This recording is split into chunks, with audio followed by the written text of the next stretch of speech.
الله الرحمن الرحيم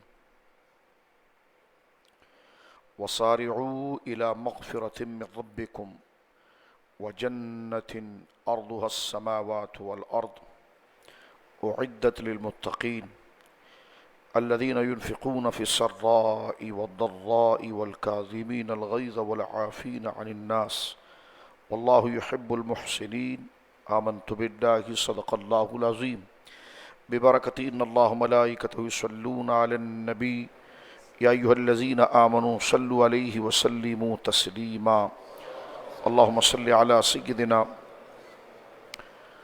ومولانا محمد وبارك وسلم صلاة وسلاما عليك يا سيدي يا حبيبي يا رسول الله كلهم من رسول الله ملتمس غرفا من البحر أو رشفا من الديم ثم الرضا نبي بكر وعن عمر وعن علي وعن عثمان ذي الكرم مولاي صل وسلم دائما سرمدا على حبيبك خير الخلق كلهم اللہ کی حمد و ثنا نبی محترم نبی معظم باعث تخلیق ارض و سما صلی اللہ علیہ وآلہ آلہ وصحبہ وبارک وسلم کی بارگاہ مقدسہ میں انتہائی محبت و عقیدت کے ساتھ درود و سلام پیش کرنے کے بعد تمام تعریف اللہ وحدہ لا شریک کے لیے ہے۔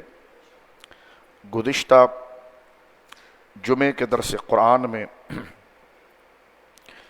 شریعت مطہرہ کے 9 اہم ترین احکامات جس کا اللہ رب العالمین جل وعلا نے ہر اہل ایمان کو پابند کیا، اور یہ شریعت کا بنیادی حصہ جو آیت نمبر 151 سے لے کر 154 تک کا سبق ذکر کیا گیا تھا، اور اس میں 9 چیزیں سورۃ الانعام میں اللہ رب العالمین نے ذکر فرمائی تھی کہ ارشاد فرمایا تھا کہ کون سی چیزیں بندوں کے اوپر حرام کی گئی ہیں۔ ان میں پہلی چیز اللہ کا شریک ٹھہرانا تھا، اور دوسری چیز ماں باپ کے ساتھ بدسلوکی کرنا، اولاد کو قتل کرنا، بے حیائی کے کام کرنا، ناحق قتل کرنا، یتیم کے مال میں بیجا تصرف کرنا، ناپ اور تول میں کمی کرنا، ناحق اور غیر انصاف کی بات کرنا، اور اللہ کے کیے ہوئے عہد کو پورا نہ کرنا۔ یہ 9 چیزیں سورۃ الانعام کے اندر وصیت کی گئی تھی۔ گزشتہ جمعے ہم نے اس کو سمجھنے کی کوشش کی۔ آج انہی چیزوں کی وضاحت قرآن کریم میں دیگر اور جگہ پر کی گئی ہے، تو آج کے جمعے کے درس قرآن میں سورۃ آل عمران، سورہ آل عمران جو ترتیب مصحف کے اعتبار سے قرآن کریم کی تیسری سورت ہے، اس کی آیت نمبر 133 اور 134 اور 135 کا کچھ حصہ ذکر کیا جا رہا ہے، اور اس کے ضمن میں انشاءاللہ العزیز اسی شرعی احکام کی چند باتوں کو ذکر کیا جائے گا۔ اللہ رب العالمین جل وعلا کے فضل سے یہ جمعہ جو رمضان شریف کے اواخر جمعے میں سے ہے، اور جسے جمعۃ الوداع بھی ہمارے عرف میں کہا جاتا ہے، میں اور آپ موجود ہیں، اور آج رمضان شریف کا یہ آخری روزہ ہے، اور اللہ کے فضل سے اللہ رب العالمین نے یہ فضل فرمایا کہ 30 روزے رکھنے کی توفیق عطا فرمائی۔ اللہ رب العالمین اب ہمیں اخلاق اور معاملات اور لوگوں کے ساتھ کیے جانے والے سلوک اور حقوق العباد کی حفاظت کی بھی اللہ توفیق عطا فرمائے۔ ہمارے گرد و نواح کے اندر جو لوگ موجود ہیں جو ہمارے اخلاق کی اور ہمارے تعاون کی یا ہماری بھلائی کے کسی درجے کے ساتھ وہ تعلق رکھتے ہیں، تو جس طرح روزے کے تمام حقوق ہم نے ادا کیے ہیں، تو چلنے پھرنے، رہنے بیٹھنے اٹھنے میں جو حقوق ہمارے ہیں لوگوں کے ساتھ، جس کو شریعت مطہرہ نے لازم کیا ہے اور اسے حقوق العباد قرار دیا ہے، اس کی ادائیگی کے لیے بھی اللہ رب العالمین ہمیں بیدار فرمائے۔ حق کا معنی ہوتا ہے حقوق العباد، حق کا معنی ہوتا ہے کسی ایک فرد یا ایک جماعت کا بنیادی حق اور اس کا حصہ، اور حقوق العباد کا معنی ہوتا ہے کہ باہم لوگوں کے ایک دوسرے پر ہونے والے حق کی ادائیگی، حق اللہ رب العالمین نے جو رکھے ہیں اس کی 3 قسمیں قرآن کے حوالے سے بنتی ہے۔ ایک وہ حق ہے جو اللہ رب العالمین کا ہم نے ادا کرنا ہے، اور جیسے رمضان شریف کے روزے تھے اور نماز، اور اسی طرح حق نفس ہے، اپنے آپ کو بے حیائی کے کاموں سے، نقصان سے، موت، خودکشی اور ایسی بات جو بدن کو اذیت پہنچاتی ہے اور تکلیف پہنچاتی، ان چیزوں سے بدن کو بچانا۔ اور پھر تیسری چیز ہے حقوق العباد۔ اس کی طرف بڑھنے سے پہلے قرآن کریم نے جو یہ بات ذکر کی ہے، تو سورۃ آل عمران کا یہ مضمون جو آج کے جمعے کے اعتبار سے بڑی خوبصورت مناسبت رکھتا ہے، اس کو ذکر کر کے ہم آگے بڑھنا چاہتے ہیں۔ ارشاد ہوا وَسَارِعُوا إِلَى مَغْفِرَةٍ مِّن رَبِّكُمْ وَجَنَّةٍ عَرْضُهَا السَّمَاوَاتُ وَالْأَرْضُ أُعِدَّتْ لِلْمُتَّقِينَ، سورہ آل عمران آیت نمبر 133۔ فرمایا اپنے رب کی بخشش اور اس کی جنت کی طرف جلدی کرو جس کا عرض یعنی چوڑائی تمام آسمان اور زمینوں کے برابر ہے، اعدت للمتقین، جو اللہ نے پرہیزگاروں کے لیے بنایا ہے۔ جنت کی وسعت کو بتایا جا رہا ہے، جنت کے پھیلاوے کو بتایا جا رہا ہے کہ جنت اللہ رب العالمین نے جو تیار کی ہے اہل ایمان کے لیے، اللہ ہمیں اخلاق کے ساتھ اور حقوق العباد کی ادائیگی کے ساتھ اور اللہ کے حق کی ادائیگی کے ساتھ اللہ رب العالمین یہ ہمیں نصیب فرمائے۔ تو فرمایا کہ جنت جو ہے اس کی لمبائی اور چوڑائی کتنی ہے، تو فرمایا اس کی لمبائی کا تو انسان اندازہ نہیں کر سکتا، لیکن اس کی چوڑائی کے بارے میں بات کی گئی ہے کہ وہ جنت عرضها السماوات والارض، کہ جنت کی جو چوڑائی ہے وہ زمین اور آسمان کے برابر ہے۔ حضرت علی شیر خدا رضی اللہ تعالیٰ نے ذکر فرماتے ہیں جس چیز کی چوڑائی زمین اور آسمان کے برابر ہو اس کی لمبائی کس قدر ہوگی۔ لیکن خوش نصیب لوگ وہ ہیں کہ جو شریعت مطہرہ، اللہ کا حق، اس کے بندوں کا حق اور نفس کا حق ادا کریں گے، اور اللہ رب العالمین کی رحمت براہ راست اور اپنے نبی کی شفاعت کے ذریعے اس قدر ہوگی کہ فرمایا گیا کہ جب لوگ جنت میں داخل ہو رہے ہوں گے تو ان کی تعداد اللہ کے فضل سے اتنی ہوگی، اور وہ اس طریقے سے جوق در جوق جنت میں داخل ہو رہے ہوں گے کہ باہم ان کے کندھے ٹکرا رہے ہوں گے اور یوں لگے گا جیسے کندھے چھل رہے ہیں۔ یعنی یہ اجتحام ہوگا اور یہ عنایت ہوگی اللہ کی اپنے بندوں کی مغفرت پر۔ فرمایا وَسَارِعُوا إِلَى مَغْفِرَةٍ مِّن رَبِّكُمْ وَجَنَّةٍ عَرْضُهَا السَّمَاوَاتُ وَالْأَرْضُ، اور اپنے رب کی بخشش اور اس کی جنت کی طرف جلدی کرو جس کا عرض یعنی چوڑائی تمام آسمان اور زمینوں کے برابر ہے، اعدت للمتقین، اور اسے ہم نے پرہیزگاروں کے لیے، متقین کے لیے تیار کیا ہے۔ اب یہ متقین کون ہے؟ ایک تو سورہ بقرہ کی ابتدا کے اندر بات کی گئی تھی کہ ذالک الکتاب لا ریب فیہ، یہ وہ بلند کتاب ہے قرآن مجید جس میں شک کی جگہ نہیں، ھدی للمتقین، یہ متقین کو ہدایت دیتی ہے۔ اور وہاں پر متقین کی کچھ نشانیاں ذکر کی گئی، پہلے عقیدے اور ایمان کی تھی، الذین یؤمنون بالغیب، متقی وہ ہیں جو اللہ رب العالمین کی طرف سے غیب پر ایمان لاتے ہیں، یعنی اس کے نبی مکرم صلی اللہ علیہ وسلم جو لے کر آئے ہیں تو اس کی آنکھ بند کر کے تصدیق کرتے ہیں اور اس غیب کی بات کو قبول کرتے ہیں۔ الذین یؤمنون بالغیب ویقیمون الصلاۃ، اور اقامت الصلاۃ کرتے ہیں۔ اقامت الصلاۃ کا مطلب صرف یہ نہیں کہ نماز ادا کرنا، یہاں پر اقامت کا معنی کہا گیا ویقیمون الصلاۃ۔ اقامت الصلاۃ کا مطلب ہے کہ نماز جو دن میں پنجگانہ 5 وقت ہم ادا کرتے ہیں، صرف وہ اقامت الصلاۃ نہیں ہے، بلکہ اللہ نے حرام و حلال کا جو دستور اور قانون دیا ہے اس کو اپنی زندگی میں لا کر کسی انسان کے قانون کو پیچھے رکھ کر اللہ کے قانون کو اپنے گھر میں، اپنے بازار میں، اپنی مسجد میں، اپنے محلے میں، اپنے آپ پر، اپنے اندر، اپنے بچوں پر نافذ کرنا، یہ اقامت الصلاۃ ہے۔ صرف یہ نہیں کہ 5 وقت نماز پڑھ لی جائے پھر بازار کے اندر سودا ملاوٹ کا بیچ دیا جائے، لوگوں کے ساتھ جھوٹ بول کر سودا بیچا جائے، گلی کوچوں میں کھڑے ہو کر لوگوں کو گالیاں دی جائے یا غیبت کی جائے، یا معاذ اللہ اپنی طاقت یا اپنے پاس کوئی مرتبہ ہے تو جو اپنا حق نہ بھی ہو اس کو لینے کے لیے دوسرے کے حق میں ہاتھ ڈالا جائے، دست درازی کی جائے، یہ اقامت الصلاۃ نہیں، نہ وہ نمازیں مقبول ہوتی ہیں۔ اللہ نے فرمایا کہ مومن وہ ہے، متقی وہ ہے کہ الذین یؤمنون بالغیب، جو غیب پر ایمان لاتے ہیں، ویقیمون الصلاۃ، یہ سبق ذرا سننے کا ہے، ویقیمون الصلاۃ، وہ اقامت الصلاۃ کرتے ہیں، یعنی 5 وقتہ نماز ادا کرنے کے بعد اپنی زندگی کے ہر شعبے میں، پڑھنے میں، لکھنے میں، دیکھنے میں، سننے میں، کسی چیز کو قبول کرنے میں، کسی چیز سے نفرت کرنے میں، سونے میں، جاگنے میں، گھر میں، بازار میں، ہر جگہ پر جو اللہ کا نظام ہے اس کو لے کر آتے ہیں۔ وَمِمَّا رَزَقْنَاهُمْ يُنْفِقُونَ، متقی کی تیسری نشانی یہ بیان کی گئی کہ جو ہم نے اسے رزق دیا ہے اس کو اللہ کی راہ میں خرچ کرتے ہیں، زکوٰۃ کی صورت میں، صدقات کی صورت میں، اپنے رشتہ داروں کے ساتھ بھلائی کی صورت میں۔ آگے فرمایا وَالَّذِينَ يُؤْمِنُونَ بِمَا أُنزِلَ إِلَيْكَ، اور جو حبیب آپ پر جو نازل ہوا ہے قرآن اس پر ایمان لاتے ہیں، وَمَا أُنزِلَ مِن قَبْلِكَ، اور آپ سے پہلے جو کتابیں نازل ہوئی ہے اس پر اجمالی عقیدہ رکھتے ہیں۔ ظاہر سی بات ہے موجودہ جو آسمانی کتاب تورات اور انجیل یا زبور ہے وہ اپنی اصل شکل کے اندر تو موجود نہیں ہے، اس میں تبدیلیاں اس قدر ہو گئی ہے کہ اصل حصہ بہت کم ہے، تو اس کے لیے ایمان صرف جو ہے وہ اجمالی لایا جائے گا کہ ہاں جو اصل توریت ہے اس پہ ہم ایمان لاتے ہیں۔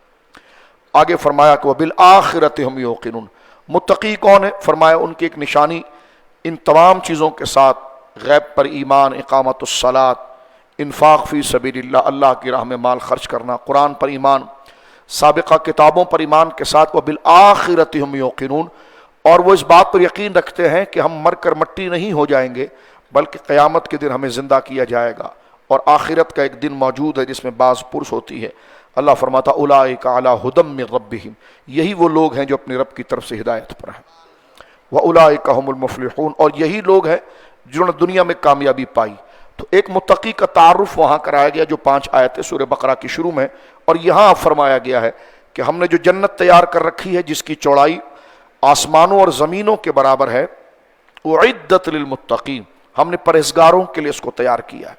اب مزید پرہیزگاروں کی نشانی آ رہی ہے، توجہ چاہیے، آیت نمبر 134 کی طرف ہم چل رہے ہیں۔ فرمایا الذین ينفقون فی السراء والضراء، متقیوں کی پہلی نشانیوں میں سے ایک نشانی یہ بھی ہے کہ وہ جب ان کے پاس مال بہت زیادہ ہوتا ہے، خوشحالی ہوتی ہے، خوشی کے وقت ہوتے ہیں، یا پھر مال ہاتھ سے چلا جاتا ہے، تنگ دستی ہو جاتی ہے، غربت آ جاتی ہے، ان کو اس سے سروکار نہیں ہوتا کہ خوشحالی ہے یا تنگ دستی ہے، وہ ہر حال میں اللہ کی راہ میں خرچ کرتے ہیں، اپنے رشتہ داروں پر خرچ کرتے ہیں، اپنے گرد و نواح پر خرچ کرتے ہیں۔ خوشحالی ہوتی ہے تو زیادہ خرچ کرتے ہیں، تنگی آ جاتی ہے تب بھی وہ خرچ کرتے ہیں۔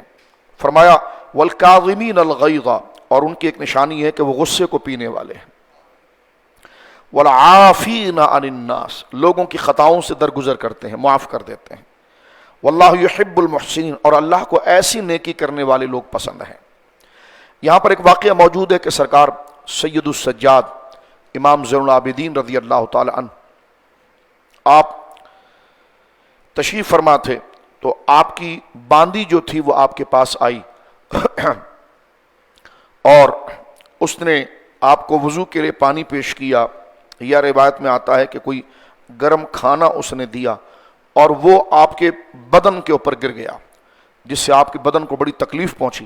جب آپ نے اس کی طرف نظر اٹھا کر دیکھا کہ یہ کیا حرکت کر دی، تو اس نے آگے سے کہا والکاظمین الغیظ، اللہ کے بندے غصہ پی جاتے ہیں، تو آپ نے سر کو جھکا لیا۔ آگے فرمایا والعافین عن الناس، کہ میرے مولا لوگوں کو معاف کر دیتے، تو فرمایا جا میں نے تجھے آزاد کر دیا۔ واللہ یحب المحسنین، اور اللہ ایسی نیکی کرنے والوں کو پسند فرماتا۔ پھر یہاں پر متقین کی ایک پیاری اور نشانی بیان کی جا رہی ہے جو مجھے اور آپ کو اپنی زندگی میں لانی ہے۔ ایک تو یہ جو فرمایا گیا ہے کہ تنگی ہو یا خوشحالی ہو، کاروبار کی وسعت ہو، پھیلاوا ہو، زیادہ ہو تب بھی، اور کم ہو تب بھی وہ اللہ کی راہ میں خرچ کرتے ہیں، غصے کو پی جاتے ہیں، لوگوں سے کی خطاؤں سے درگزر کرتے ہیں۔ واللہ یحب المحسنین، اور اللہ ایسی نیکی کرنے والوں کو پسند کرتا ہے۔ اور ان کی ایک نشانی یہ بھی ہے پرہیزگاروں کی جو ہم نے اپنی زندگی میں داخل کرنی ہے۔ فرمایا والذین اذا فعلوا فاحشۃ، اور جب ان سے کوئی بے حیائی کا کام ہو جاتا ہے، نفس ان کو بہکا دیتا ہے، شیطان بہکا دیتا ہے، اور بے حیائی کا کام ہو جاتا ہے، او ظلموا انفسہم، اور اپنی جانوں پر وہ ظلم کر بیٹھتے ہیں، تو ذکروا اللہ، اور انہیں اللہ یاد آ جاتا ہے، تو فاستغفروا لذنوبہم، تو اپنے رب سے فوراً معافی مانگ لیتے ہیں اور اس کے حضور استغفار کرتے ہیں. وَمَن يَغْفِرُ الذُّنُوبَ إِلَّا اللَّهُ، اور اللہ کے سوا کون ہے جو گناہوں کو بخشے گا. فرمایا وَلَمْ يُصِرُّوا عَلَى مَا فَعَلُوا وَهُمْ يَعْلَمُونَ، اور ان کی پیاری نشانی یہ ہے کہ جب ان سے کوئی خطا ہوتی ہے تو وہ بہانہ نہیں کرتے ہیں، اللہ سے معافی مانگتے ہیں. کل کر لوں گا، پرسوں کر لوں گا، میں نے کیا ہی کیا ہے، کس بات پر توبہ کروں، کیوں کروں. وہ اصرار نہیں کرتے، گناہوں کو ہلکا نہیں سمجھتے، بلکہ جیسی اگر ان سے خطا ہو جائے یا کوئی بندہ ان سے کہے یہ کام آپ نے غلط کیا ہے اور یہ شریعت میں منع ہے اور یہ اللہ کو پسند نہیں ہے، تو وہ اس کی تعویل نہیں دیتے، فوراً اللہ کے حضور رجوع اور توبہ کرتے ہیں. فرمایا یہ ان کی نشانی ہے کہ وہ اللہ سے ڈرتے ہیں، عاجزی کرتے ہیں اور کسی بھی نافرمانی کے کام کو ہلکا نہیں جانتے. ہمارے وہاں ایک کانسیپٹ ہے گناہ صغیرہ اور گناہ کبیرہ، شریعت نے اس کو ذکر کیا ہے. گناہ کبیرہ تو اللہ رب العالمین معاف فرمائے، وہ گناہ ہے جس کے کرنے کے اوپر معاذ اللہ اگر وہ گناہ بندے سے ہو جائے تو اس پر جہنم میں داخلہ ضروری ہو جاتا ہے معاذ اللہ، اور جہنم کا عذاب ہے. جیسے شرک ہے، ماں باپ کی نافرمانی ہے، نمازیں چھوڑنا ہے، زنا ہے، شراب ہے، کم تولنا ہے، بے حیائی ہے، گالی گلوچ ہے، یہ تمام چیزیں گناہ کبیرہ اور لمبی ایک فہرست ہے. لیکن کچھ گناہ صغیرہ ہوتے ہیں. بسا اوقات یوں ہوتا ہے کہ گناہ صغیرہ ہو گیا تو بندہ یہ کہتا ہے، بعض دوست یہ کہتے ہیں کہ گناہ صغیرہ اگر جمع ہو جائیں تو کبیرہ ہو جاتے ہیں. ایسا نہیں، گناہ صغیرہ کو صغیرہ سمجھ کے کرنے سے بھی کبیرہ ہو جاتے ہیں، کیونکہ خطا کو خطا سمجھ کے کرنا بھی کہ یہ خطا ہے لیکن چھوٹی بات ہے، کیا مسئلہ ہے، یہ تو گناہ صغیرہ ہے، کوئی کبیرہ تو ہے نہیں. تو اس سے اللہ رب العالمین کی شدید نافرمانی ہے کہ اسے پتا ہے کہ یہ کام پسند نہیں ہے، بھلے وہ صغیرہ نوعیت کا ہے لیکن وہ جان بوجھ کر اگر وہ کرے گا تو وہ کبیرہ ہو جائے گا. یا پھر صغیرہ گناہ کے اوپر توبہ میں اپنے آپ کو پسو پیش کرے، بہانہ کرے، یا یہ کہے کہ جناب کوئی بڑا کام تو میں نے نہیں کر دیا، چھوٹا سا کام ہو گیا، کل مانگ لوں گا، پرسوں مانگ لوں گا، افطاری کے وقت مانگ لوں گا. تو یہ ہے گناہوں پر اصرار، جم جانا اور دانستہ گناہ کرنا ہے. اور یہ گناہ معاذ اللہ رب العالمین جل وعلا ایسے گناہ کی مغفرت نہیں فرماتا جب تک کہ وہ سچے دل سے توبہ نہ کرے. قرآن کریم میں ذکر کیا گیا آگے کہ چند جگہ پر اللہ توبہ قبول نہیں کرتا.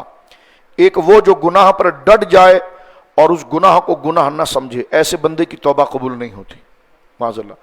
اور ایک وقت جب ہو کہ جب بندے پر موت آ جائے، اور موت کے وقت اللہ ہم تمام پر آسانی فرمائے، جب روح بدن سے نکل رہی ہوتی ہے تو سینہ جکڑتا ہے اور حلق میں سے سانس اکھڑتی ہے، آنکھیں کھلی رہ جاتی ہیں، تو یہ وقت غرغرہ اس کو کہتے ہیں، قرآن نے ذکر کیا ہے.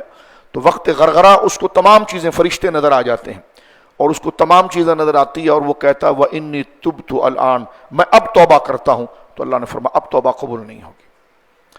ایک تو وقت غرغرہ جو بندے کی سانس اکھڑ رہی ہوتی ہے، اور اللہ معاف فرمائے جب روح نکلتی ہے تو گلے سے آواز آتی ہے خرخراہٹ کی اور آنکھیں بندے کی کھلی رہ جاتی ہیں. اللہ اکبر، اللہ خاتمہ بالخیر عطا فرمائے. تو اس خرخراہٹ کی آواز کو غرغرہ کہتے. اس وقت اگر کوئی توبہ کرتا ہے تو اس کی توبہ قبول نہیں ہوتی. اور فرمایا جو گناہ دانستہ کرتا الا یہ کہ وہ سچے دل سے توبہ کرے. اللہ فرماتا اولئک جزاہم مغفرۃ من ربہم، یہی وہ لوگ ہیں جن کے لیے اللہ کی طرف سے مغفرت ہے. وجنات تجری من تحت الانہار، اور ایسی جنتیں اور باغیں ہیں جن کے نیچے دریا بہتی ہیں. خالدین فیہا، اور یہ ہمیشہ ہمیشہ اس جنت میں رہیں گے. وَنِعْمَ أَجْرُ الْعَامِلِينَ، اور کیسا اور نیک کام کرنے والوں نے کیا خوب جزا کمائی ہے کہ وہ ہمیشہ اپنی عمر میں رہتے ہوئے اس جنت میں چلے جائیں گے. تو یہ اللہ رب العالمین جل وعلا نے خرچ کرنے والوں کے حوالے سے بتائی ہے.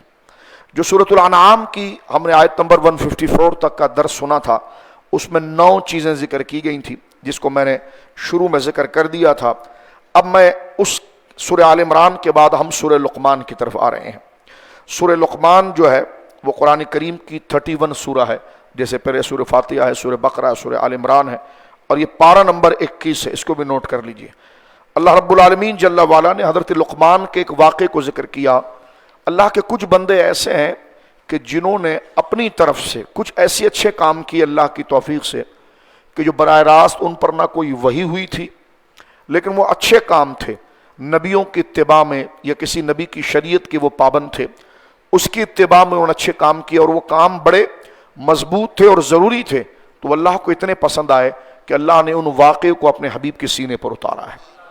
جیسا کچھ پسندیدہ بندے تھے ان کی دعائیں اللہ کو بہت قدرت کو بڑی بہائی اور اچھی لگی، تو اللہ رب العالمین نے اپنے ان بندوں کی دعاؤں کو اپنے محبوب کے سینے پر اتارا. جیسے ربنا آتنا فی الدنیا حسنہ وفی الآخرۃ حسنہ وقنا عذاب النار، یہ پسندیدہ لوگوں کی دعائیں ہیں جو انہوں نے کی اور اللہ کو پسند آئی. یہاں سے یہ پتہ چلا کہ مانگنے کا طریقہ بھی بندے کو آنا چاہیے. تو وہ ربنا لا تزغ قلوبنا بعد اذ ہدیتنا وہب لنا من لدنک رحمۃ انک انت الوہاب، ایسی کئی دعائیں قرآن کریم کے اندر موجود ہے جو اللہ کے محبوب بندوں نے کی اور اللہ کو ان کا کہنا پسند آیا کہ انہوں نے بہت مقصد کی چیز مانگی ہے اور بہت سمجھدار ہیں. تو اللہ نے ہماری آسانی کے لیے نبی مکرم صلی اللہ علیہ وسلم کے سینے پر ان کی حکایت، ان کی سٹوری، ان کے اس معاملے کو اتارا تاکہ ہمیں بھی پتہ چلے کہ اللہ سے کیا مانگنا ہے. اسی طرح حضرت سیدنا لقمان رضی اللہ عنہ علیہ رحمہ، ان کے بارے میں کئی اقوال ہیں کہ یہ نبی ہیں یا غیر نبی ہیں. زیادہ قول یہ ہے کہ غیر نبی ہیں اور بڑے حکیم اور دانا شخص تھے. اللہ نے ان کو بڑی سمجھ عطا فرمائی تھی.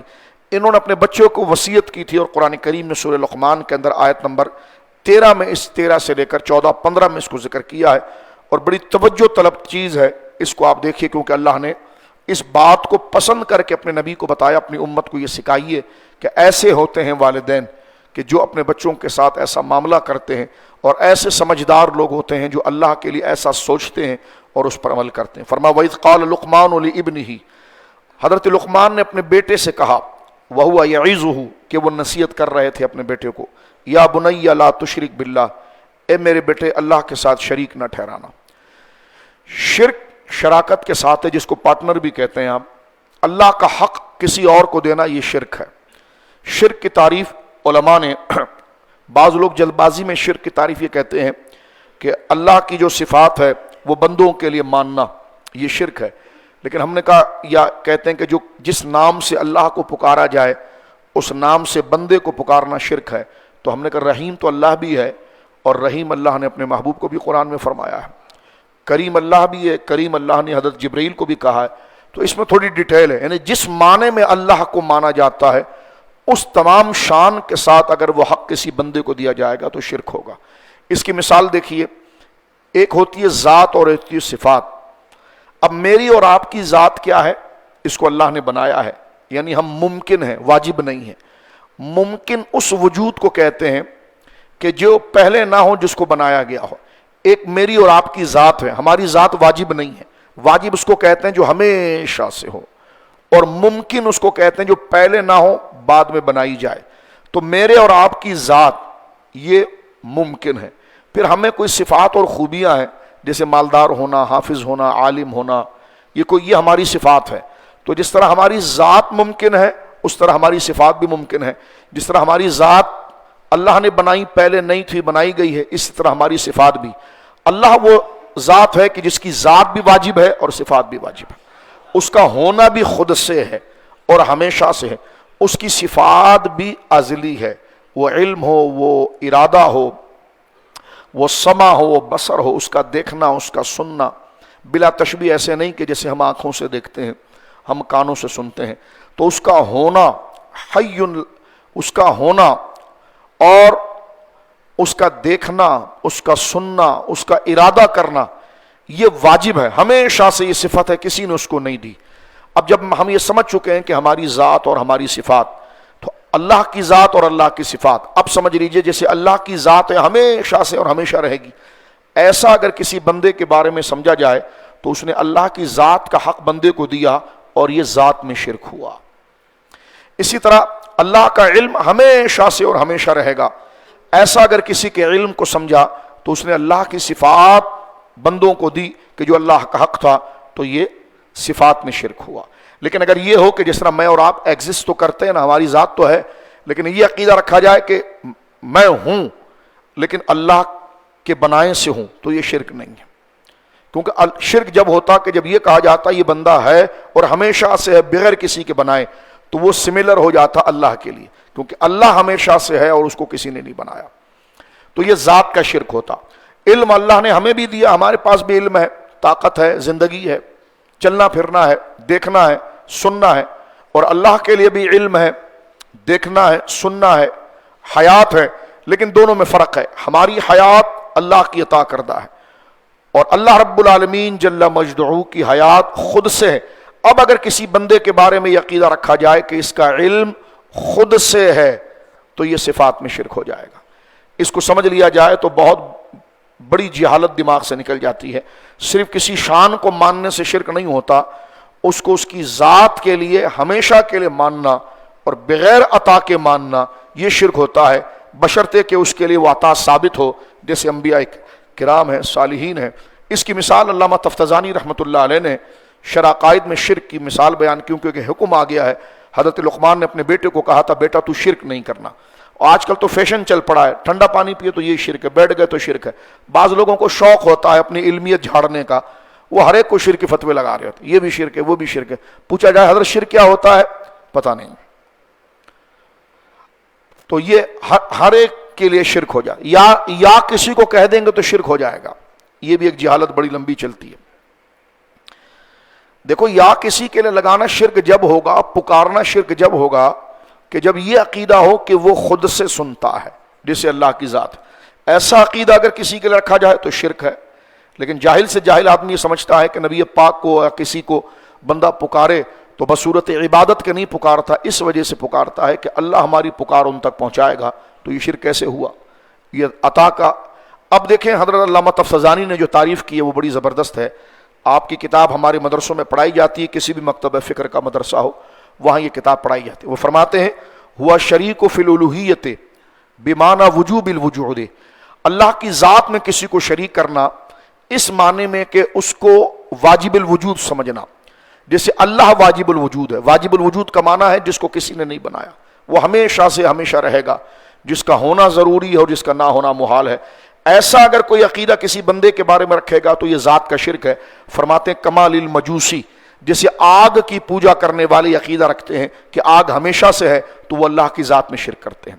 اور فرماتے ہیں کہ ایک شرک اللہ رب العالمین جل والا کی ذات میں فی الوہیت بمعنی واجب الوجود اول استحقاق العبادت کمال عبادت الاصنام، یا کسی کو مستحق عبادت سمجھنا.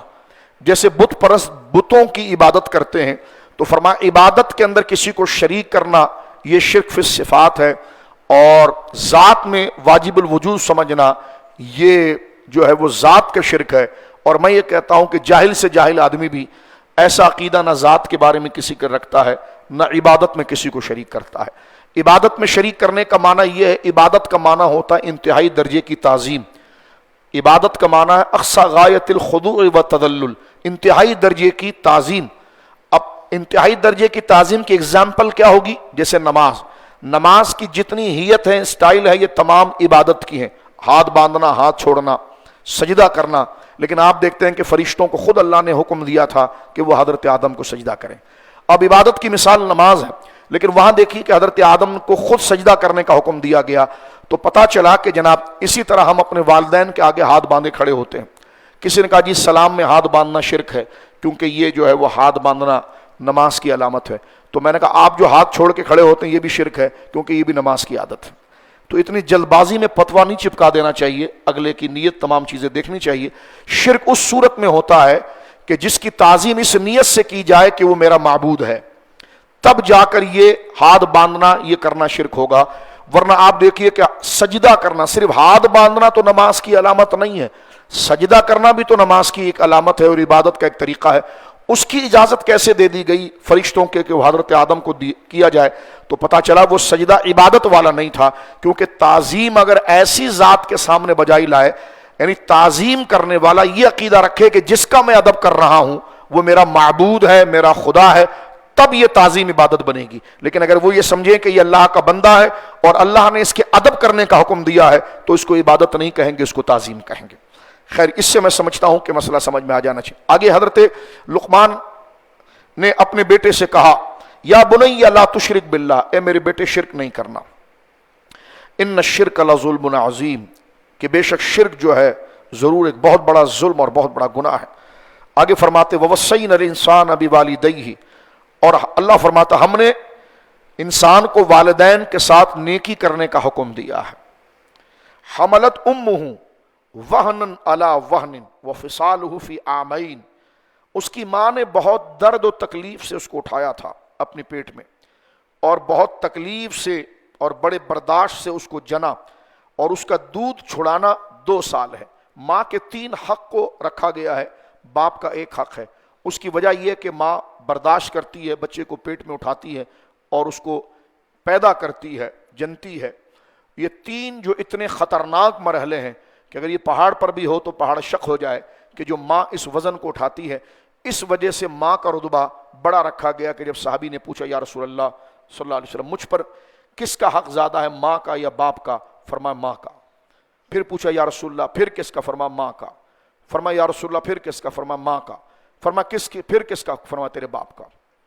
تو ماں کو 3 حصوں میں مقدم اس لیے رکھا گیا ہے جو قرآن نے ماں کی 3 مرحلے ذکر کی کہ انتہائی پریشانی اور کمزوری سے وہ اٹھاتی ہے، اور انتہائی برداشت سے وہ پیٹ میں لیتی ہے، اپنے آرام و سکون کو چھوڑ دیتی ہے، اور پھر ماں بچے کو جنتی ہے، پیدا کرتی ہے۔ اللہ اکبر۔ اللہ نے فرمایا انشکر لی، اللہ رب العالمین جل وعلا فرماتا اور یہ کہ تو میرا شکر ادا کر، ولی والدی، اور اپنے ماں اور باپ کا شکر ادا کر، الی المصیر، میری طرف تجھے لوٹنا ہے۔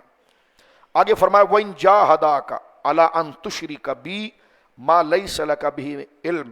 فرمایا ہاں ماں باپ کا ادب تو بہت لازم ہے، لیکن ماں باپ اگر تجھے میری نافرمانی کے کام کی طرف لائیں، تجھ سے کہیں کہ بت پرستی کر، شرک کر، تو ان کی نہیں ماننا۔ تجھ سے کہیں نماز نہ پڑھ، نہیں ماننا۔ تجھ سے کہیں روزہ نہ رکھ، نہیں ماننا، کیونکہ یہ اصل حکم ہے، اور اللہ کی ناراضگی میں کسی بندے کی اطاعت نہیں ہو سکتی۔ لہٰذا فرمایا اگر ماں باپ تجھے شرک کی طرف بلائیں اور شرک کی دعوت دیں تو نہیں ماننا ان کی بات۔ فلا تطعهما، اللہ رب العالمین جل وعلا فرماتا ہے ان دونوں کی جو ہے وہ اطاعت نہیں کی جائے گی۔ وصاحبهما فی الدنیا معروفا، ہاں دنیا میں ان کے ساتھ نیک سلوک کیا جائے گا۔ حضرت اسما بنت ابی بکر کہتی ہیں کہ میری والدہ مشرکہ تھی، جب وہ میرے پاس آتی تو میں ان سے منہ پھیر لیتی تھی۔ سرکار نے مجھے دیکھ کر فرمایا ایسا نہ کرو، ان کے ساتھ بھلائی کرو، اس لیے کہ وہ گناہ کی اگر تمہیں دعوت دیں گے تو تم اس میں شریک نہیں ہوں گی، ان کا کہنا نہیں ماننا، لیکن جو ان کا دنیاوی حق ہے، ان کا کھانا پینا، ادب تعظیم، تو وہ تم بجا لاؤ گے۔ اعلیٰ حضرت نے بڑی پیاری مثال بیان کی ہے یہاں پر فتاوی رضویہ شریف میں کہ ایک خدا نہ کرے کسی شخص کے ماں باپ مشرک اور کافر ہوں، اور وہ مجھے کہیں، اب اس بچے کو کہیں مجھے عبادت خانے تک چھوڑ گا، مندر تک چھوڑا، بچہ نہیں کرے گا، وہ کہنا نہیں مانے گا۔ اس کو منع ہے کہ وہ نہیں مانے۔ شرک کی دعوت، وہ کہہ رہے ہیں ہمیں فلاں جگہ بت خانے تک چھوڑاؤ، ہم عبادت کرنا چاہتے ہیں، تو بچے کو یہ ہے کہ وہ نہیں لے جائے گا، اس کو منع ہے، کیونکہ شرک میں وہ معاون نہیں بنے گا، اللہ کا حق توحید کا مقدم ہے۔ لیکن اگر وہ اپنی مرضی سے جو کرنا تھا کر چکے اور اس سے باہر آ گئے، اب بچے کا حق شروع ہو جاتا ہے واجب کہ ان کو وہاں سے گھر تک لے کر آئے گا، ان کے ساتھ وہ خیر خواہی کرے گا۔ آگے فرمایا وَاتَّبِعْ سَبِيلَ مَنْ أَنَابَ إِلَيْهِ۔ حضرت سیدنا لقمان نے اپنے بچے کو یہ کہا تھا کہ جب تو نیک ہو جائے نا تو غیر مقلد بن کر آزاد مت پھرا کر، تنہا تنہا کوئی بہت بڑا محقق، خود ریسرچر نہ بن جا کر ریسرچ کرنے کے لیے، بہت بڑے اسکالر ہیں، اکیلے ہی سب کچھ کرتے رہتے ہیں، جو سمجھ میں آتا بس اسی کو سمجھتے ہیں۔ قرآن نے کہا، انہوں نے اپنے بیٹے کو بڑی پیاری نصیحت کی تھی وَاتَّبِعْ سَبِيلَ مَنْ أَنَابَ إِلَيْهِ، تو پھر تو ایک کام کرنا اور اس کے طریقے کی پیروی کرنا جس نے میری طرف رجوع کیا ہوا ہے، یعنی اچھوں کے ساتھ ہو جانا پھر، کیونکہ تو پھر کہیں محلے سے نکل جائے، کہیں چلا جائے تو انسان ہے، تو کبھی بھی بہک سکتا ہے، چاہے تو بڑا عالم بن جائے یہ جو بھی بن جائے، تجھے چاہیے کہ تو اپنے ساتھ اپنے دل میں اچھوں کی محبت رکھ، اور اچھے تجھے مل جائیں تو ان کی سنگت رکھ۔ انبیاء کرام ہیں، صالحین ہیں، یہاں پر یہ ذکر فرمایا، اور یہ آیت مرشد کے قریب جانے کی سب سے بڑی دلیل ہے۔ وَاتَّبِعْ سَبِيلَ مَنْ أَنَابَ إِلَيْهِ، انسان مومن کو چاہیے کہ ہمیشہ ایک پاکیزہ لوگوں کے ساتھ وہ جڑا رہے، جن کی تلقین، جن کی باتوں سے اس کو ہدایت ملتی رہے۔ فرمایا ثُمَّ إِلَيَّ مَرْجِعُكُمْ فَأُنَبِّئُكُم بِمَا كُنتُمْ تَعْمَلُونَ، اور فرمایا کہ پھر تم سب نے میری طرف لوٹ کر آنا ہے، سو میں تم کو ان کاموں کی خبر دوں گا جو تم کرتے ہو۔ یہاں پر ایک بڑی زبردست بات کرتے ہیں، وقت ختم ہو رہا ہے۔ آپ نے اپنے بیٹے کو لالچ سے بچاتے ہوئے ایک بات کی تھی، فرمایا یا بنی انہا ان تکو مثقال حبۃ من خردل، فرمایا اگر رائی کے دانے کے برابر بھی تیری قسمت کا اگر رزق ہوگا نا، رائی کے دانے جو نظر بھی نہیں آتا، رائی کا دانہ زمین پہ گر جائے تو کیا نظر آتا ہے، فرما بیٹا اس بات کو یاد رکھنا، اگر تیری قسمت میں رائی کے دانے کے برابر بھی رزق ہوگا نا، فی صخرۃ، وہ کسی چٹان میں بھی چھپا ہوا ہو، او فی السماوات او فی الارض، یا زمین اور آسمان میں کہیں بھی چھپا ہوا ہو، اور ہے وہ تیرا رزق، ہے بھی رائی کے دانے اور ہے بھی پتھر کے اندر، مثال دے رہے ہیں یہ زمین و آسمان میں کہیں گرا ہوا ہے، فرمایا یاتی بھی اللہ تجھ تک پہنچا دے گا۔ ان اللہ لطیف خبیر، کہ بے شک اللہ ہر باریکی کا جاننے والا اور ہر چیز کی خبر دینے والا ہے۔ یہاں پر علماء نے لکھا، اس سے پتا چلا کہ کاروبار کی فکر میں عبادت کو خراب نہیں کرنا چاہیے۔ اس آیت سے پتا چلا کہ کاروبار کرنا ضروری ہے، نوکری ضروری ہے، تمام معاملات ضروری، لیکن اس سے اگر نمازیں جاری ہوں تو ایسی نوکری نہیں ہونی چاہیے۔ اس سے دین کے بنیادی فرائض اگر متاثر ہو رہے ہیں تو ایسا کام نہیں ہونا چاہیے۔ قرآن کی آیت ہے، فرمایا جو تیرا رزق ہے وہ تیرے تک پہنچے گا، چاہے وہ رائی کے دانے کے برہا، تیرے لیے آزمائش آئے گی تجھے اس حوالے سے، لیکن تو نے اس کی طرف توجہ کرنا ہے، اور ایسا کوئی کام نہیں کرنا ہے کہ جس سے اسلام کا ضروری حق، جس طرح کہ کلمہ طیبہ ہے، نماز ہے، روزہ ہے، زکوٰۃ ہے، حج ہے، یہ جو بنیادی عبادات ہیں، اگر وہ تیرے کاروبار یا فکر معاش، کاروبار یا معاش کو تلاش کرنے میں اگر یہ چیزیں فوت ہو رہی ہوں گی تو یہ حاصل کرنا جائز نہیں ہے۔ یہاں تک بات مکمل کرنے کے بعد آخر میں صدقے کی بات ہم کرتے ہیں۔ رمضان شریف میں انسان سے جو بول چال کے اندر غلطیاں سرزد ہو جاتی ہیں، تو اللہ رب العالمین ایسا کریم ہے کہ بہت معمولی سا اللہ رب العالمین نے صدقہ بندے پر بظاہر رکھا ہے، جس کو وہ دے سکتا ہے، جس کو دینے کے ساتھ وہ زبان سے اگر اس سے ایسی حرکتیں سرزد ہوئی جو غیر اخلاقی تھی، اور تو اللہ رب العالمین اس صدقے کی وجہ سے، صدقہ فطر کی وجہ سے اس کے تمام ان گناہوں کو معاف کر دیتا ہے اور اس کی عبادت کو شفاف اور نورانی بنا دیتا ہے۔ صدقہ فطر کس پر واجب ہے؟ صدقہ فطر اس پر واجب ہے جو صاحب نصاب ہیں۔ 52.5 تولہ چاندی کی رقم کی مالیت، آج دیکھ لیجئے کرنٹ آپ ریٹ کیا ہے مارکیٹ کے اندر، 52.5 تولہ چاندی کی رقم، سمجھ جاؤ 80,000 روپے یا 90,000 روپے ہیں، جس کے پاس یہ موجود ہوں اس پر صدقہ فطر ہے۔ اس کے لیے سال گھومنا ضروری نہیں ہے، اور صدقہ فطر قضا نہیں ہوتا۔ مثال کے طور پر ایک بندہ تھا جس کے پاس اتنی رقم تھی 52.5 تولہ چاندی، کیونکہ اسلام میں ویلتھ یعنی مالدار ہونے کی نشانی کیا ہے؟ اس کا ایک بارڈر ہے، ایک نشان ہے، جس کے پاس 52.5 تولہ چاندی ہوگی وہ شریعت میں مالدار قرار پاتا ہے، اور جو اس سے نیچے ہوگا وہ فقیر ہے، تو فقیر کو زکوٰۃ دی جاتی ہے، اور اس سے نیچے جو ہے مسکین ہے۔ فقیر اس کو کہتے ہیں جس کے پاس ایک وقت کا کھانا موجود ہو لیکن اس کو سوال کرنا جائز نہیں۔ مسکین وہ ہے جس کو ایک وقت کا بھی کھانا موجود نہیں ہے اور وہ سوال کر سکتا ہے۔ تو اندازہ لگائیے سوال کرنا کتنا بڑا جرم ہے، یعنی فقیر کو بھی سوال کرنے کی اجازت نہیں ہے۔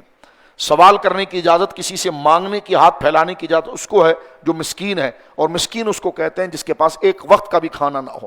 جس کے پاس ایک وقت کا بھی کھانا ہے وہ کسی سے سوال کرے، یہ حرام ہے۔ شریعت کے اندر مالدار اس کو کہتے ہیں۔ شریعت نے سونے اور چاندی کا نصاب بنایا ہے، 7.5 تولہ سونا اور 52.5 تولہ چاندی۔ سونا تو خیر بہت مہنگا ہے، چاندی کی طرف آ جائیے تو 52.5 تولہ چاندی ایک بارڈر ہے، ایک نشانی ہے۔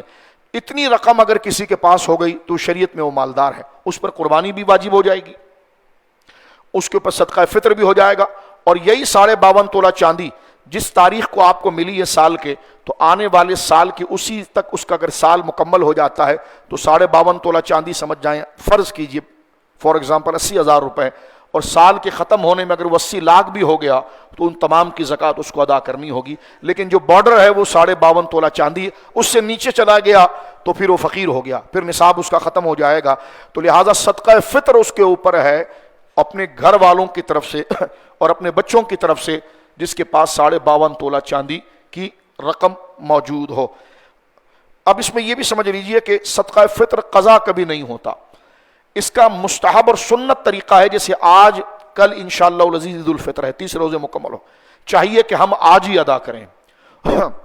عید کی نماز سے پہلے ادا کر دینا تو یہ مستحب اور سنت ہے۔ عید کی نماز کے بعد ادا کرنا بھی جائز ہے، یہ کبھی قضا نہیں ہوگا۔ اگر آپ اور میں غور کریں کہ ہماری زندگی میں کبھی رہ گیا ہے، میں نے اپنے بچوں کا نہیں دیا ہے، تو وہ قضا کبھی نہیں ہوتا ہے، اس کو جمع کر کے دینا پڑے گا۔ کچھ دن پہلے، ابھی تو نہیں مجھے پتا کہ آٹے کا ریٹ کیا ہے، لیکن 20-25 دن پہلے تک کا جو کم سے کم جو نصاب چل رہا تھا اس حوالے سے کہ وہ 320 روپے کے قریب 320 روپے کے قریب ایک صدقہ فطر بنتا تھا، 320 روپے کے قریب۔ اگر کوئی کھجور کے ساتھ دینا چاہے تو وہ 2800 روپے بن رہا تھا، ایک بندے کا 2800 روپے۔ مالدار ہے، دینا چاہتا ہے تو وہ کشمش کا دے، تو کشمش جو ہے وہ 4 کلو، کیونکہ 4 کلو کا حساب یہ بنتا ہے، تو کشمش جو ہے وہ گزشتہ کوئی 20-25 دن پہلے 6400 روپے بن رہی تھی، اور اسی طرح جو ہے کہ وہ 6800 کا بھی ایک نصاب تھا۔ اگر آٹے سے دیتا ہے تو گندم کا آٹا جو ہے وہ 2 کلو چکی کا وہ دے گا، اور یہ گزشتہ کوئی یوں سمجھ لیجیے کہ رمضان شریف کے پہلے عشرے میں ابتدائی روزوں کے اندر 320 روپے 350 روپے سمجھ لیں کہ ایک جو ہے وہ صدقہ فطر بنے گا، اور باپ جو ہے وہ اپنے سارے بچوں کی طرف سے وہ صدقہ فطر ادا کرے گا۔ ہاں، بچے اگر نابالغ ہیں اور ان کو جیسے عیدی مل جاتی ہے یا کوئی دوست احباب یا رشتہ دار ان کو کوئی گفٹ دے دیتے ہیں، کوئی پیسہ دے دیتے ہیں، تو میں نے پہلے بھی عرض کیا تھا ماں باپ کا اس مال پر حق نہیں ہے۔ نابالغ بچے کا مال جو ہے اس کا مالک وہی ہوتا ہے، ماں باپ یہ نہیں کہ اس کا لے کر پان کھا لیا تو سگریٹ پی لی تو یہ کر لیا، یہ جائز اس کے لیے نہیں، وہ پیسہ اسی بچے پر خرچ ہوگا۔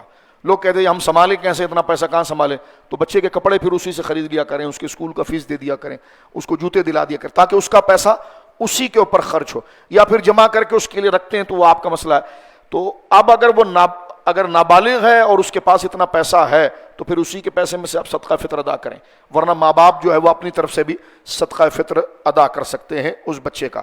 لہٰذا اس میں بات کو ختم کرتے ہوئے صدقہ فطر کے ساتھ جو بات ہم نے کی ہے، ایک بات ضروری ادا یہاں پر ہے، قرآن کریم نے ذکر کیا ہے، یہ سورۃ البقرہ ہے کیونکہ آخری جمعہ ہے، چند احکامات کو سمجھنا ضروری ہے جو ہم ترتیب کے ساتھ سمجھ رہے ہیں۔ اللہ نے فرمایا لیس البر ان تولوا وجوہکم قبل المشرق والمغرب، فرمایا یہ کوئی نیکی نہیں ہے کہ تم مشرق کی طرف منہ کر کے نماز پڑھو یا مغرب کی طرف منہ کر کے نماز پڑھو، یعنی خالی دکھاوا نہ کرو، ولکن البر، بلکہ اصل نیکی یہ ہے من آمن باللہ، جو اللہ پر ایمان لاؤ۔ اصل نیکی کرنا چاہتے ہو تو اللہ پر ایمان لاؤ دل سے، والیوم الآخر، اور قیامت کے دن پر ایمان لاؤ، والملائکۃ، اور اس کے فرشتوں پر ایمان لاؤ۔ اب یہ دیکھیں سب ضروریات دین میں سے ہیں۔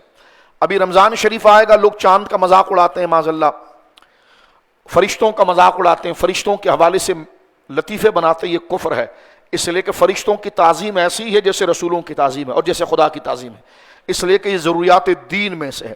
تو لہٰذا اس قسم کے فضول اگر کوئی دین شاعر کے جناب وہی آ رہی تھی، چمک رہی، فرشتے یہ کر رہے ہیں، تو فرشتوں کے لیے اگر کوئی جوک بنایا جائے تو اپنے دوست کو سمجھائیں اور اس کو توبہ کرائیں کہ یہ غلط چیز ہے، کیونکہ ان کا ادب ضروریات دین میں سے۔ اللہ فرماتا ہے کہ اصل نیکی یہ کہ ایمان لاؤ اللہ پر، آخرت پر، فرشتوں پر، کتابوں پر، نبیوں پر، وآت المال علی حبہ ذوی القربى، اور دور جا کر مال نہیں خرچ کرو، سب سے پہلے اپنی خونی رشتہ داروں کو دو۔ اس شریعت نے ترتیب بنائی ہے، یہ ذرا سن لیجئے۔ جو خونی رشتہ دار ہے، ہماری بہن بھائی، بہنوں کی اولاد، بھائیوں کی اولاد، چچا پھوپھی، یہ جو قریب ہے ان کی اولاد، ان میں جو مستحق ہیں ہمارے مال کے سب سے پہلے حقدار یہ ہے، اپنی طرف سے قیاس نہیں کرنا ہے کہ ان میں سے اگر کوئی کمزور ہے اور وہ ہماری مدد اور امداد کی طرف راغب ہے اور ہم دور جا کر دیں تو یہ ترتیب کو بگاڑنا نہیں ہے، یہ اللہ نے بنائی ہے۔ اللہ نے فرمایا تمہارے مال کے پہلے حقدار کون ہے؟ فرمایا لا حبہ ذوی القربى، تیرا وہ مال جو تو نے بڑی محبت سے کمایا ہے، اب ہمارا حکم ہے اپنے خونی رشتہ داروں پر خرچ کر۔ اس کے بعد رتبہ ہے والیتامى، یتیموں کی طرف پھر جا، والمساکین، پھر مسکینوں کو دے، وابن السبیل، پھر وہ مسافر کہ جو راستے میں رہ گیا، کرایہ اس کے پاس نہیں، خوراک نہیں، پھر اس کی طرف جا، والسائلین فی الرقاب، اور جو سوال کرنے والے ان کو دے، اور لوگوں جو غلام ہیں ان کو آزاد کر۔ پھر فرمایا نمازوں کو ادا کر، زکوٰۃ دے، اور جو اللہ سے تو نے عہد کیا ہے، بندوں سے جو عہد کیا ہے اس کو تو پورا کر، اور والصابرین فی البأساء والضراء، چاہے سختی آئے یا نرمی آئے، ہر حال کے اندر تو نے صبر کرنا ہے۔ فرمایا اولئک الذین صدقوا، جنہوں نے اپنی بات کو سچی کر کے دکھایا، اولئک هم المتقون، یہی متقی اور پرہیزگار ہیں۔ نبی پاک صلی اللہ علیہ وسلم کا ارشاد ہے، یہ مسلم شریف میرے سامنے ہے، حدیث نمبر 2209 ہے۔ رسول کریم صلی اللہ علیہ وسلم نے ایک صحابی سے کہا پہلے اپنی ذات پر خرچ کرو، پھر کچھ بچے تو اپنے اہل و عیال پر خرچ کرو، پھر اگر کچھ بچے تو اپنے قرابت دار خونی رشتہ داروں پر خرچ کرو، اور خونی رشتہ دار جو ہیں قرابت دار ان سے بچے تو پھر ادھر ادھر دیگر جو لوگ ہیں ان پر جا کر خرچ کرو. یہ ترتیب شریعت مطہرہ نے بیان کی ہے. اور آخر میں یہ سن لیجئے، ہمارے وہاں ایک بات یہ کی جاتی ہے کہ ہم صدقہ دینے میں بھی نمازی کو دیکھنا چاہتے ہیں، پرہیزگار کو دیکھنا چاہتے ہیں. بالکل، اگر کوئی نمازی دیندار ہے تو اس کو صدقے میں مقدم رکھنا چاہیے، لیکن اگر فاسق بھی ہے تو اس کو نفلی صدقہ دینا چاہیے. شریعت مطہرہ نے اس کو بھی بہت محبوب رکھا ہے. یہ مسلم شریف ہے، مسلم شریف میں پورا باب ہے ثبوت اجر المتصدق وان وقعت الصدقۃ فی ید الفاسق. فرما فاسق کو صدقہ دینے سے بھی ثواب مل جاتا ہے. رسول اللہ نے ایک واقعہ سنایا، بات سنیے، 1 منٹ میں بات ختم ہوتی ہے. حضور علیہ الصلوۃ والسلام، کیونکہ صدقہ جو ہے چھپ کے صدقہ دینا وہ اللہ کی بارگاہ میں بہت مقبول ہے. حضور سید عالم نے فرمایا 7 لوگ وہ ہوں گے جو قیامت کے دن اتنا پسینہ بندے کے بدن سے نکلے گا کہ زمین پانی سے بھر جائے گی، پھر زمین پسینہ چوسے گی نہیں، پھر ہر بندے کا پسینہ معاذ اللہ اس کے عمل کی طرح بڑھے گا، کسی کا ٹخنے تک، کسی کا گھٹنے تک، کسی کا سینے تک، وہ اس کی بدبو دے گا عمل کے طور پر معاذ اللہ. اور گرمی اس قدر سخت ہوگی کہ بدن گل رہا ہوگا. لیکن حضور نے فرمایا 7 لوگ وہ ہوں گے کہ جو اللہ کے عرش کے تلے ٹھنڈی سائے میں ہوں گے. ان میں سے کون ہے؟ فرمایا امام عادل، سچا حکمران، 2 نمبر حکمران نہیں، سچا حکمران، اپنی تجوری بھرنے والا نہیں. فاروق اعظم نے فرمایا تھا کہ فرات کے کنارے پر بھی اگر بکری کا بچہ پیاس سے مر جائے تو میں اللہ کی بارگاہ میں پوچھا جاؤں گا، اور یہاں پانی کے لائن کاٹ کر ٹینکر مافیا چلا رہے ہوں تو یہ حکمران نہیں. امام عادل، عادل حکمران، جس کو قوم کی فکر ہو اور وہ سمجھتا ہو کہ جناب ان جتنی رعایا ہے ان 26 کروڑ کو قیامت کے دن میرے سامنے کھڑا کیا جائے گا، اور میں چاہے حرم کا ایک گویا کہ VIP سفر کیوں نہ کر لوں، اور حرم کے دروازے کے اندر سے سرکار کی جالیوں میں کیوں نہ چلا جاؤں، یہ سب اپنی جگہ پر ہے. لیکن یہ 26 کروڑ عوام ایک طرف کھڑی ہوگی اور اس صدر وزیر اعظم اور اس چیف کو ایک دفعہ کھڑا کیا جائے گا، اور وہ ایک ایک کہیں گے مولا اس نے میرا یہ حق کھایا تھا، یہ حق کھایا تھا، یہ حق کھایا تھا. وہ تمام کو وہ حساب دے گا. اللہ ہمارے حال پر رحم فرمائے. امام سے مقتدیوں کے بارے میں پوچھا جائے گا، عالم سے شاگردوں کے بارے میں پوچھا جائے گا، باپ سے بچوں کے بارے میں پوچھا جائے گا. فرما 7 وہ ہیں جن کو اللہ اس گرمی میں اپنے سائے تلے رکھے گا. فرما پہلا کون ہے؟ فرما امام عادل. دوسرا کون؟ وہ نوجوان جس کا دل عبادت میں لگتا ہو. تیسرا وہ شخص جس کا دل مسجد میں لٹکا ہوا ہو، بس مسجد کب جانا ہے، کب مسجد جانا ہے، اس کا دل مسجد میں ہی لگا رہتا ہو. تیسرا وہ شخص ہے. اور فرمایا پھر 2 شخص، پھر ایک آدمی وہ کہ 2 آدمی جو اللہ کے لیے محبت کے لیے ملے اور اللہ کے لیے ایک دوسرے سے جدا ہوں. جیسے ولیوں اور نیک لوگوں علماء سے آپ ملنے جاتے ہیں نا، ان سے کیا مطلب ہوتا ہے؟ آپ صرف اللہ کے لیے ملنے جاتے ہیں کہ بس اللہ کے لیے آئے. تو جو اللہ کی محبت کے لیے کسی بندے سے ملنے کے لیے جائے اور اللہ ہی کی محبت میں جدا ہو، فرمائیے اللہ کے عرش کے سائے تلے ہوں گے. ایسی دوستیاں.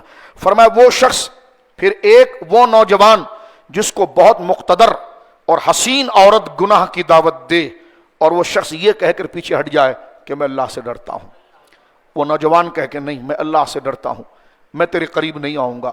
فرمایا وہ نوجوان اللہ کو اتنا پسند ہے کہ جو گناہ کا پورا موقع ملنے کے باوجود اس نے اپنے آپ کو پیچھے کیا اور اس نے کہا میں اللہ سے ڈرتا ہوں. فرمایا اللہ اس کو عرش کے سائے تلے رکھے گا. اور فرمایا وہ شخص جو چھپ کے صدقہ کرتا ہے کہ دائیں ہاتھ سے دیتا ہے تو بائیں کو پتہ نہیں چلتا. جس طرح کہ آپ سڑک پر جا رہے ہیں، کئی لوگ ایسے گزر رہے ہوتے ہیں، یہ سیکورٹی گارڈ ہیں، یہ وہ کمزور بیچارے، ان کی تنخواہیں بھی کتنی ہوتی، اور یہ بھکاری جو ہیں ان کو آپ چھوڑیے، یہ تو گداگر، یہ تو رسمی ہے. ایسے کئی لوگ آپ کو اسٹاپ پر کھڑے ملتے ہیں، گاڑی اگر روک کر ایسی ان کے ہاتھ میں رکھ دیں، وہ آپ کا چہرہ بھی دیکھ رہا ہو تو آپ کو نہیں پہچان سکتا. آپ اس کو، تو یہ وہ صدقہ ہے کہ دائیں ہاتھ کو دیا جائے تو بائیں کو خبر نہ ہو. تو اندھیرے کا صدقہ جو ہے وہ اللہ کے بڑے غضب کو ٹھنڈا کر دیتا ہے. اور فرمایا ایک وہ شخص جو رات کے اندھیرے میں جا کر صدقہ کرتا ہے کہ جس کو دے رہا ہے اس کی بھی شکل نہیں پتا چل رہی اور جو لے رہا ہے اس کو بھی نہیں پتا، یہ وہ خالص اللہ کے لیے ہے. لیکن بندہ دور سے دیکھ رہا ہے، یہ غریب شام کے وقت میں گھر جا رہا ہے، بس بھی نہیں ہے، پتہ نہیں اس کو کچھ ملے گا کہ نہیں ملے گا. ایک رکشہ ڈرائیور سٹاپ پر کھڑا ہوا ہے، پورے دن اس کو سواری نہیں ملی ہے، وہ تنہا بیچارہ کھڑا ہوا ہے، کوئی نہیں. تو آگے جا کر بندے نے کہا کہ یہ لے لو، آج ایک دن کے پیٹرول کا پیسہ مجھ سے لے لو، آج ایک دن کی دیہڑی مجھ سے لے لو. رسول کریم فرماتے ہیں فاسق کو بھی صدقہ دینے میں اجر ہے. فرمایا حضور نے ایک واقعہ سنایا، ایک بندہ نکلا صدقہ دینے کے لیے کہ بھائی اندھیرے میں صدقہ دینا ہے. ایک عورت بدکاری کی نیت سے سڑک پر کھڑی تھی، اس نے جا کر اس کو صدقہ دے دیا. محلے میں آواز مشہور ہو گئی، اس نے کسی کو کہہ دیا ہوگا کہ لو اب زمانہ ایسا آیا کہ لوگ فاحشہ کو بھی اور بدکاراؤں کو بھی صدقہ دیں گے؟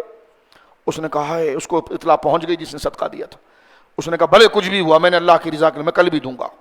وہ رات کو پھر نکلا، اور جب وہ صدقہ دینے کے لیے جب گیا تو ایک آدمی سڑک پر کھڑا تھا، وہ خود مالدار تھا لیکن اس کو کیا پتا یہ مالدار ہے، اس نے اس کو صدقہ دیا۔ صبح میں بات مشہور ہو گئی کہ لو اب زمانہ ایسا آیا کہ لوگ امیروں کو بھی صدقہ دیں گے۔